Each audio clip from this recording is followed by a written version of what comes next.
welcome once again to Mind Matters, where we take a peek inside the human mind to understand how it affects our attitudes and behaviors. I'm Liezl Thom, and once again, I'm joined by renowned psychologist Dr. Eugene Viljoen, who will help us understand ourselves and the people around us a little bit better. Hello, Eugene. Hi, Liezl. Let's try. So today we are looking at the difference between nature and nurture. I mean, it's an age-old debate. You guys have been studying the effect of both for years and years and years. But let's start with, what is the difference? What is nature? Liezl, I think many people are still busy with that question, but nature would in essence just refer to your genetics.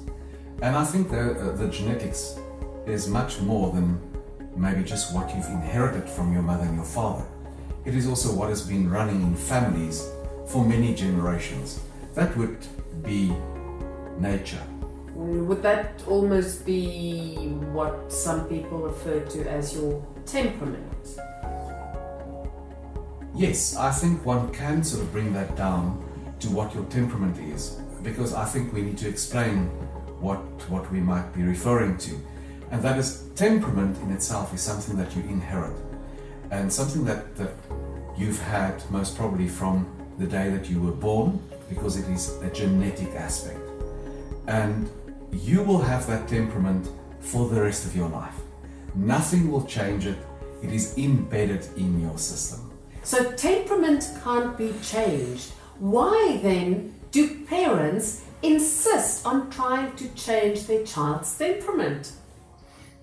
Well, they can try, but I don't think they're going to succeed. What they can do is they can obviously influence the character that they are building through the nurturing process. Because I think if we compare that to maybe when a baby gets born, that there's a white page next to that baby, and that page will go with you for the rest of your life. Everything that happens to you gets written on that page, and that would eventually determine your character. And the combination between temperament and character forms your personality. So character is formed by the nurture part of the nature versus nurture debate. That's correct. And therefore, I think, when people would refer to, let's say, psychotherapy in itself, where do you focus? Do you focus on temperament, or do you focus on the character side? And we obviously focus on the character side, because the temperament in itself cannot be changed, and you cannot use medication even to change it. When your character gets flawed in one way or another through the nurturing process, yes, psychotherapy would eventually aid that in the event of some of those characteristics that is influencing your coping mechanisms, which might sort of add to creating symptoms of depression or anxiety. Yes, then it might be necessary to take medication as well. But temperament in itself is not something that can be changed. It's interesting, though, that certain characteristics also run in families. I think that would most probably come down to role modeling. If you look at mannerisms, for instance, you might be doing the same or use the same words to describe certain things like what your mother did. Why? Not necessarily maybe because you've genetically inherited that, but definitely from her being a role model in your life, and you have learned that certain things in life needs to be handled in a certain way. And that was just by viewing her, and that rubbed off on you. But it is extremely interesting that some children who have never seen grandparents who perhaps live in a different country, or they lost a parent very young, have the same mannerisms as that person in their genetic line that they haven't seen. So there's definitely both can play a role there. Most definitely. I don't think it is binary, it's either the one or the other. I think it's a combination, and it's therefore still very difficult to say what are those exact things that is determined by the nature aspect, or what is determined by the nurturing process. But can nurturing ameliorate some of the less desirable aspects of our genetic nature? I think that is what we find in certain people who start to maybe show deviant behavior. Combinations, it's like the development of the perfect storm. You need to have certain things in place for a perfect storm to develop. Similarly, you have certain things that needs to happen over a lifetime, and the combinations thereof in a personality will bring out certain characteristics and maybe even deviant behavior. So this link between our genetics and our temperament, would that explain why some family members act and look the same? I mean, I just want to go back to years ago. I had an interview with a face reader, a Western face reader, and she said to me that certain elements in your face mean certain things. Like, I have, my top lip is thinner than my bottom lip, and according to her analysis, that would mean that I have difficulty talking about myself.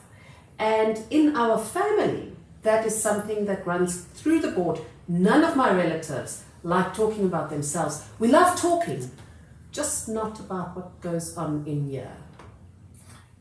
That's an interesting concept, and I know that aspects like face recognition and certain facial expressions, and maybe even the way in which your hands are sort of formed, determine certain characteristics. I think that is a different science altogether. Other cultures, like the Chinese, and maybe even some of the Asian cultures, do have a high premium that they put on the way in which your body has been designed, put together. Yes. And that in itself is not really something that we have studied in the westernized culture pop psychology, but it's not to say that it doesn't exist. So this blank page next to the baby, the tabula rasa, who gets the first word on that blank page? The mother? Most probably the mother, or I would rather say maybe the primary caregiver. It might not always be the mother, but the primary caregiver will definitely have a major influence on that paper. And how does that primary caregiver then impact on that child's development later in life? Also an interesting question that is still being researched, but if you ask people how far can you remember back, many people would have difficulty to maybe remember anything before they were about, let's say, 18 months or 2 years old. How does that impact in general? I think the only way in which we know how it impacts is if you look at a child that has been exposed to traumatic events, to danger, to abuse, that child, doesn't matter what age, will eventually show symptoms of that. And there were theorists like Freud and Jung, and those people that proposed that what happens from the day that you were born during that first year will impact on the way in which you function later in life. I have seen examples like that of people that were brought up in an orphanage, for instance, where the primary goal was to basically feed these children because the orphanages were most probably overpopulated. So the love concept is not really something that got formed. And that impacts on the way in which those people later in life would regard relationships and their ability to form relationships or significant relationships anyway. I've heard it said that for most people, that very first memory that they can recall independently was something that was traumatic. Is this true? I would not necessarily maybe think that that is 100% true. I think in essence we tend to forget very quickly all the bad experiences in life, and you tend to maybe want to remember the good ones. But there is a condition that we as psychologists would maybe diagnose, especially with people who cannot remember their early years or their early developmental years, being toddlers, being nursery school going children. There's a condition that we call alexithymia. And alexithymia is a Greek word that refers to certain gaps that you have in your memory.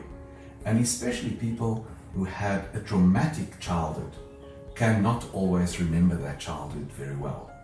So coming back to your question in terms of do people remember bad things as opposed to good things, that's debatable. Well, there you have it. If you remember good things, if you remember bad things, it's all up to your nature versus nurture. From me, Liezl Thom, and from Dr. Eugene Viljoen, see you next week.